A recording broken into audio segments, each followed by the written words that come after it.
보니까 이 여인을 마리아라, 나사로의 동생인 마리아로 소개하고 있습니다.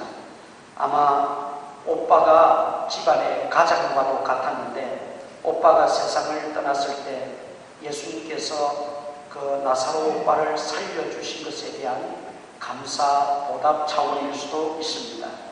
그리고 그도 예수님의 발치에서 예수님 말씀을 들으면서 그가 거듭나고 구원을 받았습니다. 그래서 구원받은 것에 대한 감사와 또 주님을 존경하고 주님께 헌신하고자 하는 마음으로 여기 보니까 순전한 나드 향수죠. 이 향수 한 병을 가지고 왔다 그랬습니다. 여기 나드 향수는 히말라야산입니다. 아주 값지고 귀한 것입니다. 나드 향유가 여인들에게 있어서는 너무나 값지고 소중한 것이고 어쩌면 제1호 보물, 제1호 재산 가치가 있을 정도로 그렇게 귀한 것이었습니다. 그런데 그 향수를 가지고 와서 그 옥합을 깨뜨려 그 병을 깨뜨려서 예수님의 머리에서부터 발까지 그 향유를 다 부었다 그렇게 말하고 있습니다. 이 팔레스틴 지역은 무덥고 먼지가 많다 보니까 손님들이 집안에 들어오면 먼저 손, 발을 씻을 물을 떠다 줍니다. 또 종들이 있고 노예가 있는 집안에서는 세숫대에 물을 담아와가지고 손님들의 발과 손을 씻어주는 전담하는 종들도 있었어요. 아마 시몬도 예수님에게 그렇게까지는 했을 것입니다. 그런데 더 귀한 손님이 오면은 발에다가 향수를 한 방울 떨어뜨려 줍니다. 머리에 향수를 한 방울 떨어뜨려 줍니다. 왜냐하면 그 더위에 땀을 흘리고 몸이 아주 냄새가 날 수 있기 때문에 그 냄새를 어떻게 해서라도 좀 제거해 보려고 손님들에게 그렇게 하는 관습이 있었습니다. 그런데 이 마리아는 한 방울, 두 방울이 아니라 한 병 전체를 다 부었다는 것이죠. 그러니까 오늘 4절 봅니다. 4절 보겠습니다. 어떤 사람들이 화를 내어 서로 말하되 어찌하여 이 향유를 허비하는가. 여기 어떤 사람들이라고 하는 속에는 예수님의 제자들도 포함되어 있겠고 또 시몬에 있는 사람들도 포함이 되어 있을 것입니다. 왜 이 아까운 향유를 허비하는가? 5절 봅니다. 이 향유를 300데나리온 이상에 팔아 가난한 자들에게 줄 수 있었겠도다 하며 그 여자를 책망하는지라. 이 말은 요한복음에 보니까 가룟 유다가 있습니다. 왜 저렇게 쓸데없이 허비하는가 하는 것은 다른 제자들과 거기에 모인 사람들이 서로 수군거리면서 그 말을 했고 결정적으로 그 여인을 책망하면서 이걸 팔면은 300데나리온 이상에 팔아서 가난한 사람을 돕더라도 수십 가정, 수백 가정 도울 수 있을 텐데 왜 이렇게 허비하느냐. 이것은 가룟 유다가 그렇게 했다고 성경은 기록하고 있습니다. 우리가 당시에 그 노동자 하루 품삯을 살펴보니까 한 데나리온이었어요. 하루 일당이 한 데나리온이었어요. 그러면 300데나리온이라고 하면 오늘 본문에는 300데나리온 이상에 팔 수 있다고 했으니까 거의 1년치에 해당하는 많은 돈입니다. 요즘 그냥 계산하기 좋게 10만원, 하루 품삯이 10만원이라 그러면 300데나리온만 해도 3천만 원이에요. 3천만 원이나 되는 이 어마어마한 돈을 허비한다고 생각도 할 만하겠지요. 그 3천만 원 되는 돈을 차라리 가난한 사람들에게 나눠주면 얼마나 좋았겠느냐, 그렇게 지금 이야기하고 있습니다. 그런데 오늘 마가복음에는 없지만 마태복음과 요한복음에 보면 이 가룟 유다는 도적이라고 되어 있습니다. 예수님의 제자들 가운데 그 재정을 맡아 있었던 사람이 가룟 유다인데, 만일 그 많은 돈을 이제 예수님에게 드리거나 아니면 그 향유를 갖다 바치면 그걸 팔아서 그 돈을 얼마간 착복하려는 그런 생각이 있었기 때문에 가룟 유다가 지금 이런 불순한 의도와 불순한 생각을 가지고 이 말을 하고 있다는 거예요. 정말 가난한 사람을 위해서가 아니라 예수님은 그 마음을, 그 중심을 다 파악하고 보시고 계셨습니다. 그래서 6절에 뭐라고 말합니까? 6절부터 보면 예수께서 이르시되 가만두라, 너희가 어찌하여 그를 괴롭게 하느냐, 그가 내게 좋은 일을 하였느니라. 그리고 9절에 보면 내가 진실로 너희에게 이르노니 온 천하에 어디서든지 복음이 전파되는 곳에는 이 여자가 행한 일도 말하여 그를 기억하리라. 가룟 유다와 다른 제자들은 호비한다고 하면서 비난하고 책망했지만은 우리 예수님의 생각은 달랐습니다. 그를 기억하게 될 것이다. 후세 많은 신앙인들이, 복음이 전해지는 곳에는 많은 그리스도인들이 이 사건을 접하면서 이 이야기를 들으면서 기억하게 될 것이다. 기념이 될 것이다. 그렇게 말하고 있습니다. 한마디로 우리 예수님은 이 마리아의 행위를 기념비적인 신앙으로, 기념비적인 행위로 보셨다는 것입니다. 우리 주변에는 후세의 길이 남을 기념비적인 말을 남긴 사람이 있는가 하면 또 기념비적인 업적을 남긴 사람들도 많이 있습니다. 우리가 업적까지는 아니더라도 기념비적인 행동, 기념비적인 삶을 보여준 사람들도 많이 있습니다. 미국의 링컨 대통령이 남북전쟁이 끝난 후에 게티즈버그라는 곳에서 행한 연설이 기념비적인 연설 아닙니까? Of the people, by the people, for the people. 국민에 의한, 국민을 위한 정부가 되어야 된다는 그 말은 두고두고 기념비적인 연설이 되고 유명한 말이 되고 있죠. 우리나라에도 이순신 장군이 남긴 유명한 말과 일화들이 많습니다. 필사적생, 필생적사. 죽고자 하면 살 것이고 살고자 하면 죽으리라.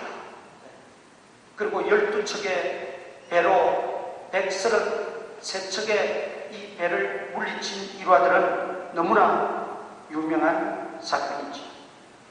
정말 기념비적인 일입니다.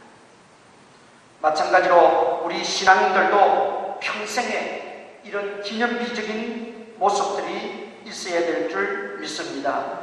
기념비적인 신앙이나 업적은 왜 필요하고 중요합니까? 오늘 예수님 말씀하셨죠. 기억하라. 기억되기 위해서입니다. 우리의 기념비적인 행동, 우리의 기념비적인 신앙이 왜 필요하고 중요하냐는 거죠. 기념되기 위해서, 기억되어지기 위해서입니다. 후세에 본을 남기기 위해서라는 겁니다. 우리가 세상을 떠났을 때 우리의 자녀들이, 우리의 후손들이 부모를 기억할 때, 또 우리의 선배들을 기억할 때에 무엇을 기억할 수 있겠습니까? 그 무엇이 그들의 뇌리 속에, 가슴 속에 남아 있을 수 있겠습니까? 우리가 살았을 때에 기념비적인 신앙생활, 기념비적인 그런 은행을 우리가 하지 않게 되면 후세에 본을 남길 수 있는 것이 아무것도 없습니다. 그래서 오늘 우리들도 이 본문을 보면서 나도 마리아와 같이 기념비적인 삶을 살고 기념비적인 신앙인이 되어야 되겠다 하는 마음의 다짐이 다시 한번 일어날 수 있기를 축원합니다. 기념비적인 신앙은 기억하기 위해서. 그렇다면 오늘 이 사건을 성령께서 감동을 주셔서 마가로 하여금 기록하게 하신 이유도 있을 것입니다. 우리로 하여금 무엇을 기념하고 무엇을 기억하게 하시며 이 말씀을 우리에게 주셨을까요? 오늘 이 시간 하나님이 우리에게 꼭 기억하시기를 원하면서 주시는 메시지를 들을 수 있기를 바랍니다. 첫 번째, 은혜에 감사하고 보답하는 사람이 되어야 된다는 것을 우리에게 말씀하고 있습니다. 시몬은 한센병에 걸렸다가 주님의 은혜로 고침을 받았습니다. 그래서 너무 감사해서 예수님과 그 제자들을 식사 자리에 초대해서 지금 보답하고 있습니다. 또 이 마리아를 자기가 가장 아끼고 소중히 여기는 향수뱀을 곁들여서 주님을 위해서 사용하고 있습니다. 주님의 은혜에 이 모양 저 모양으로 감사하고 보답하는 모습을 우리가 여기에서 발견하게 됩니다. 반면에 가룟 유다와 다른 제자들은 어떻습니까? 자신을 제자 삼아 주신 것조차도 알지 못하고 감사하지 않으면서 오히려 잘하고 있는 성도를 비난하고 험담하는 어처구니없는 모습을 발견하게 됩니다. 주님께서 이 여인의 행위를 기념비적인 신앙으로 칭찬하였던 것은 바로 이런 감사와 또 그 은혜에 보답하고자 하는 그 믿음이 있었기 때문에 기념비적인 신앙으로 칭찬하고 있는 것입니다. 이렇게 감사 보답할 수 있었던 것은 주님을 사랑하기 때문에 가능한 일입니다. 주님을 사랑하기 때문에. 자기가 평생 모아서 사두었던 그 나드 향유가 어찌 아깝지 않겠습니까? 그러나 주님을 사랑하는 마음이 간절하고 주님을 사랑하는 마음이 더 크기에 아까워하고 또 귀한 것이지만은 주님을 위해서 드릴 수 있었다는 말이죠. 정말 주님을 사랑하고 주님의 은혜에 감사 보답할 줄 아는 신앙력에는 물질적 가치로만 여겨지지 않는다는 거죠. 그 나드 향유가 요즘 시세로 하면 약 3천만 원에 해당하는 큰 액수고 큰 돈이지만은 주님을 사랑하는 마음이 더욱더 크기에 주님이 나를 구원해 주셨다는 그 은혜를 깨닫고 나니 그것이 단순히 물질적 가치로만 보이지 않더라는 거죠. 오히려 더 높고 귀한 가치가 무엇인가를 깨닫고 나니까 그것이 물질적 어떤 그런 것으로만 여겨지지 않더라. 예수님의 비유 중에 밭에 감추인 보화라는 비유가 있습니다. 그 당시에는 은행이 없었지 않습니까? 은행이 없으니까 보물이나 귀한 가치 있는 보석 같은 것, 또 현금도 마찬가지였죠. 이걸 거의 대부분 집안에다가 자체적으로 보관을 해야 했었습니다. 옛날 우리들도 그랬잖아요. 도배한다고 그 도배지 다 뜯어보면 그 안에 지폐가 막 이렇게 들어있어요. 장판 간다고 장판 다 드러내다 보면 그 밑에 지폐가 수북이 깔려있어요. 돈을 보관할 데가 없으니까. 저도 어릴 때 우리 시골에서 본 기억이 있어요. 보자기에 돌돌돌 말아가지고 항아리에 넣어가지고 저 지붕과 그 천정 석가래 그 위에다 이렇게 올려놓는 걸 제가 봤어요. 처음에는 어른들이 저거 그냥 꿀단지라 그래서 꿀단지인 줄 알았는데 거기에 돈을 넣고 있더라고요. 그러니 당시 팔레스타인에서도 마찬가지였어요. 또 전쟁이 나거나 하면 그걸 다 가지고 피난 다닐 수가 없으니까 어떻게 하느냐면 자기 밭에다가 땅을 파고는 거기다가 묻어두는 거예요. 그리고는 전쟁이 나서 출전을 했다든지 또는 피난 갔다가 죽어버리면 누구도 모르는 그 보물이 땅속에 그대로 묻혀있는 거예요.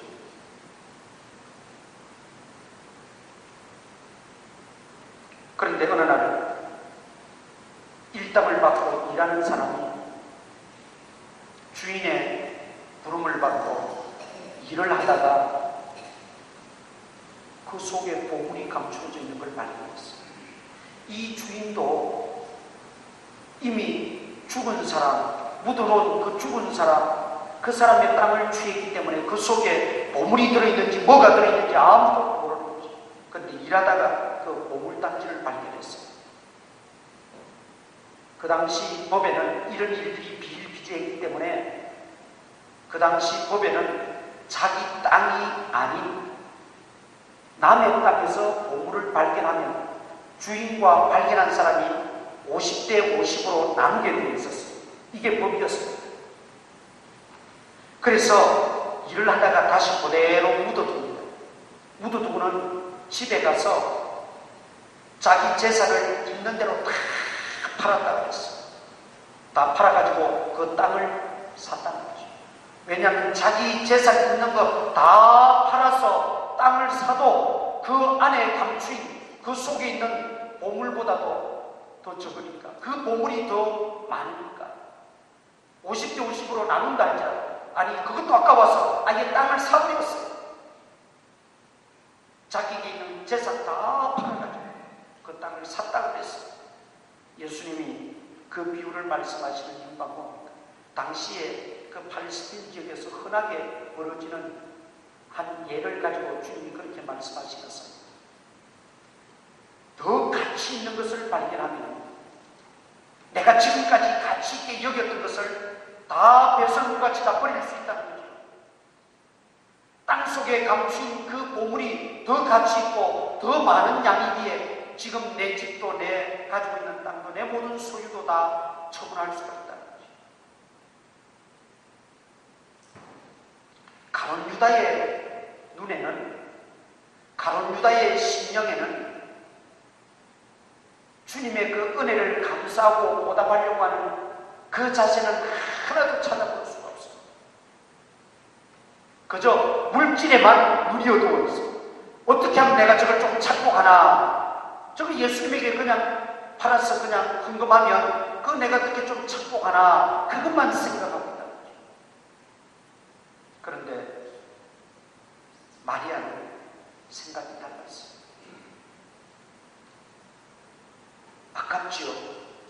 일생을 모아서 아마 사둔 것일 텐데 얼마나 그 나도 향유가 아깝겠습니까? 그런데도 주님을 위해서 기꺼이 드립니다. 왜냐하면 더 가치 있는 것을 발견했기 때문에, 더 소중한 것을 얻었기에 그는 단순히 나도 향유를 물질적 가치로만 여기지 않았다는 것이죠. 정말 주님을 사랑하면, 내가 정말 주님의 그 은혜를 깨닫고 그 감사한 마음이 생기면 물질이 단순한 물질적 가치로만 여겨지지는 않습니다. 반면에 가룟 유다는 예수님을 사랑하는 마음이 전혀 없었어요. 제자로 불러주었고 주님의 사랑을 받았으면서도 주님을 사랑하는 마음은 전혀 없었습니다. 나중에는 은 30년 받고 예수님 팔아버렸지 않습니까? 사랑은커녕 배신자가 되고 말았습니다. 내가 예수님의 사랑을 받고 내가 주님을 사랑할 수 있다고 하는 이 가치가, 이 사랑의 가치가 얼마나 중요한가를 그는 깨닫지 못했기 때문에 나도 향유를 볼 때에 흡입한다고 말하고 단순히 물질적 가치로만 판단하는 이런 어리석음을 범하게 되었던 것입니다. 무엇이 흡입입니까? 주님을 위하여 사용하고 하나님을 위하여 드리는 것이 과연 흡입일까요? 저나 여러분이 드리는 주일헌금이나 11조 성교 또는 감사헌금, 절기, 헌금 등이 과연 흡입입니까? 하나님께 드리는 이 예물을 단순히 물질적 가치로만 생각하느냐 이 말입니다. 물질적 가치로만 생각하면 11조가 아깝지요. 헌금 한 푼 드리는 것도 아깝지요. 굳이 뭐 절기헌금까지 해야 되느냐. 그런데 여러분, 주님을 사랑하는 마음이 생기고 주님으로부터 받은 그 은혜를 깨닫게 되면 물질적 가치로만 여겨지지 않는다는 겁니다. 그 이상의 숭고한 가치가 거기에 담겨져 있다는 걸 깨닫게 됩니다. 마리아는 주님을 사랑하고 주님의 그 은혜에 감사 보답하고자 하는 마음을 가지고 있습니다. 무엇이 더 숭고한 가치가 있는가를 알았습니다. 무엇이 더 가치가 있는가? 내가 가지고 있는 나의 향유가 가치가 있는가? 아니면 주님이 더 가치가 있는가? 내가 소유한 그 물질이 더 가치가 있는가? 아니면 주님으로부터 받은 그 은혜가 더 가치가 있는가? 내가 어마어마한 재산을 가진 것이 더 가치가 있느냐? 아니면 내가 구원받아 하나님의 자녀되고 영생을 얻었다는 것이 더 가치가 있느냐? 그 가치의 척도를 마리아는 알고 있었다는 것입니다. 그러기에 그는 기꺼이 들릴 수가 있었어요. 주님을 사랑하는 마음, 주님께 받은 그 은혜를 진실로 감사할 줄 알았어요.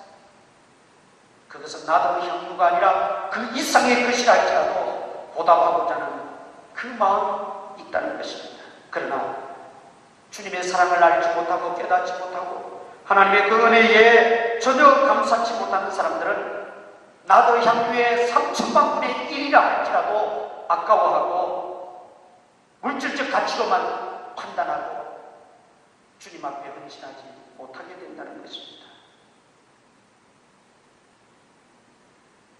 또 한 가지 우리가 여기서 살펴봐야 되는 문제는 마리아는 제대로 신앙생활하고 있는 겁니다. 마리아는 바른 신앙생활하고 있는 겁니다. 왜냐하면 주님이 인정하셨기 때문에, 주님이 칭찬하셨기 때문에, 주님이 기억할 것이라고 말씀하셨기 때문에, 주님께서 기념비적인 신앙으로 인정하셨기 때문에 마리아는 바른 신앙생활을 하고 있습니다. 그런데 그렇게 하지 못하는 사람들이 주변에서 이러쿵저러쿵 말들을 많이 합니다. 신앙생활 바로 하고 자라는 사람들이 이런저런 말들에 시험되고 흔들리기 쉽습니다. 그러나 오늘 마리아 보니까 허비하느냐 책망하고 비난하고 뒤에서 수근수근거려도 꿋꿋이 자기의 할 일을 하고 있습니다. 왜? 주님만 알아주시면 되니까. 주님만 인정해 주시면 되니까. 여러분, 교회도 말들이 많은 곳입니다. 왜? 여러 사람들이 있으니까. 우리가 그런 일들이 없으면 좋겠지만 그런 일들이 다 어디를 가나 있지 않습니까? 중요한 것은 내 중심입니다. 내가 정말 주님 앞에 바른 일을 하고 내가 정말 주님 인정만 받으면 된다는 그 심정으로 일을 하는 사람은 누가 뭐라고 해도 흔들리지 않습니다.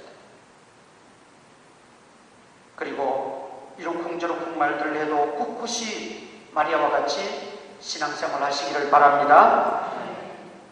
주님이 알아주시면 된다는 이런 생각으로 교회 생활을 하게 되면 큰 시험거리도 쉽게 넘어갈 수가 있습니다. 마음 상하는 일들도 추스릴 수 있습니다. 기분 나쁜 일도 넘길 수가 있습니다. 예수님이 구제하는 것을 무시한 것이 아닙니다. 구제 행위를 부정한 것도 아닙니다.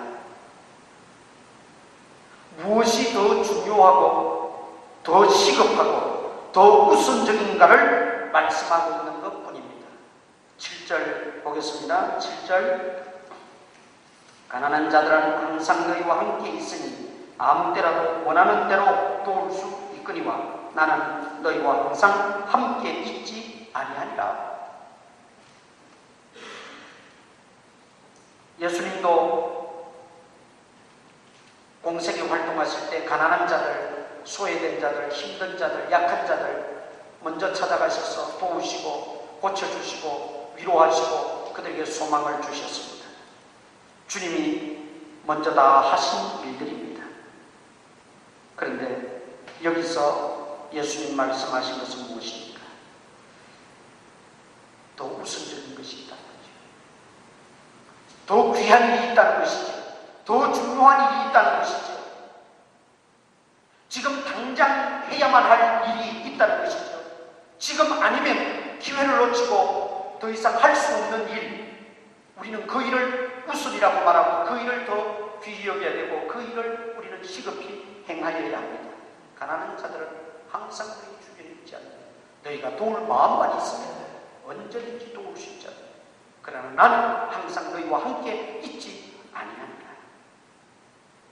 그런데 여러분, 제자들과 가룟유다는 바로 우선적인 것이 무엇인지를 몰랐어요. 그런데 마리아는 그 사실을 알았단 말이죠. 마리아는 그 사실을 알고 지금 내가 나도 형님을 깨뜨리지 않으면 더 이상 주님을 위해서 헌신할 길이 없다. 지금 깨뜨립니다. 그러기에 주님이 그를 칭찬하시고 기념비적인 신앙이라고 말씀하고 있는 것입니다. 8절 봅니다. 8절에 보니까 그는 힘을 다하여 내 몸에 향유를 부어 내 장례를 미리 준비하였느니라. 예수님의 장례를 미리 준비하였다. 그렇게 말합니다. 옥합을 깨뜨릴 일은 거의 없습니다. 옥합을 깨뜨릴 이유가 없잖아요. 그냥 한 방울 찍어서 놓으면 되는 거니까. 아니면 정 안 되면은 이렇게 기울여서 약간 부으면 되는 것이지 그걸 굳이 다 깨뜨릴 필요는 없어요. 그런데 옥합을 깨뜨릴 때는 딱 한 번 있습니다. 언제냐면 아까도 이야기했지만 유대인들은 무덥고 장례를 치르면 시체가 빨리 부패되고 냄새가 나기 때문에 그들은 적어도 시체를 3일 내지 일주일은 부패되지 않도록 보존해야 된다는 관습이 있었어요. 그래서 예수님이 장례 치를 때도 그 아리마대 요셉과 니고데모가 침향 섞은 것, 그걸 가져와서 예수님 몸에 발랐다고 그랬잖아요. 그게 관습입니다. 그리고 그 냄새를 제거하기 위해서 사람이 죽었을 때 한 번 옥합을 깨뜨려서 그 몸에 다 바르고 깨진 조각조각들은 관 옆에다가 같이 넣어서 장례를 치릅니다.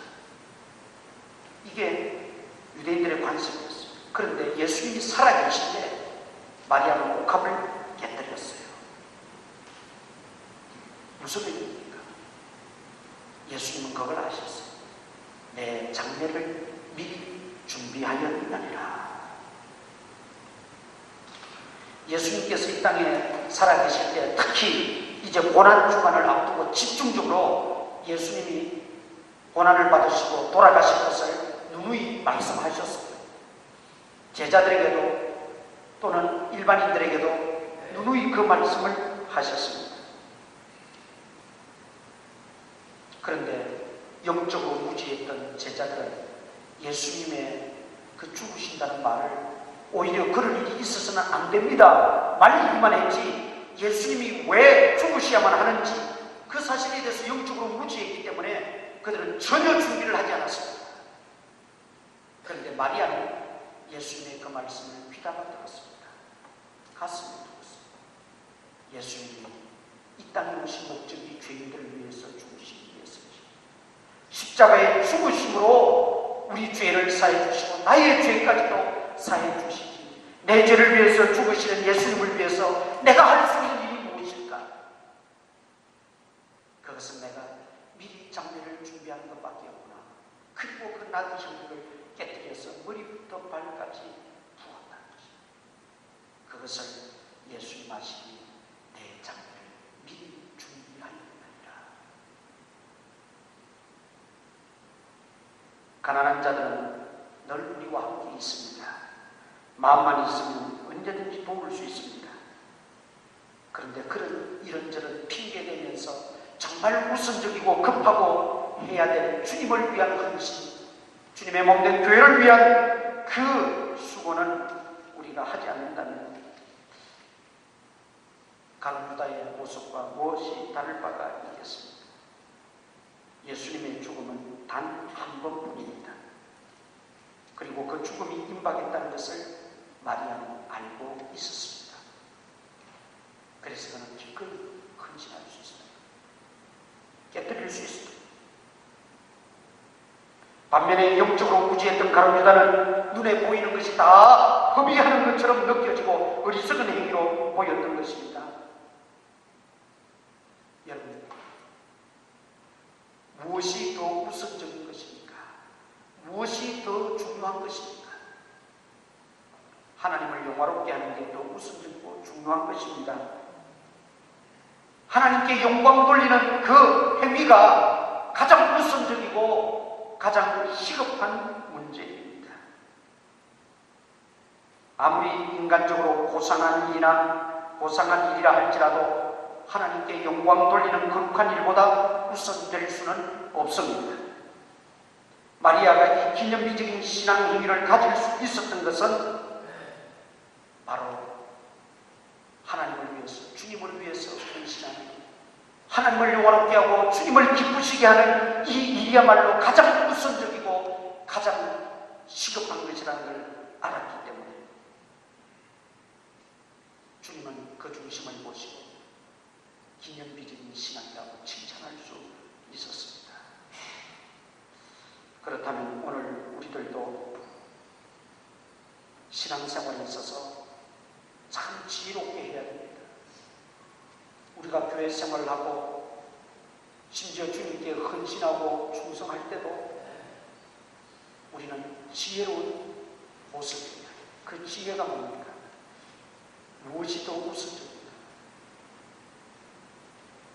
그 우선적인 것은 다름 아닌 하나님을 영화롭게 하는 것, 하나님께 영광 돌리는 것, 이것이 더 우선적이라는 겁니다.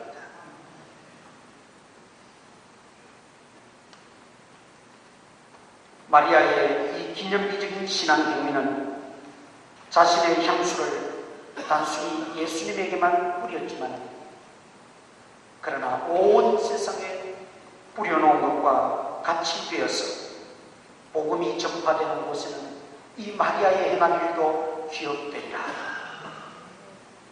오늘 우리에게도 주님을 향한, 또 주님의 몸인 교회를 향한 헌신을 통해 기억될 만한 신앙인들이 다 되시기를 축원합니다.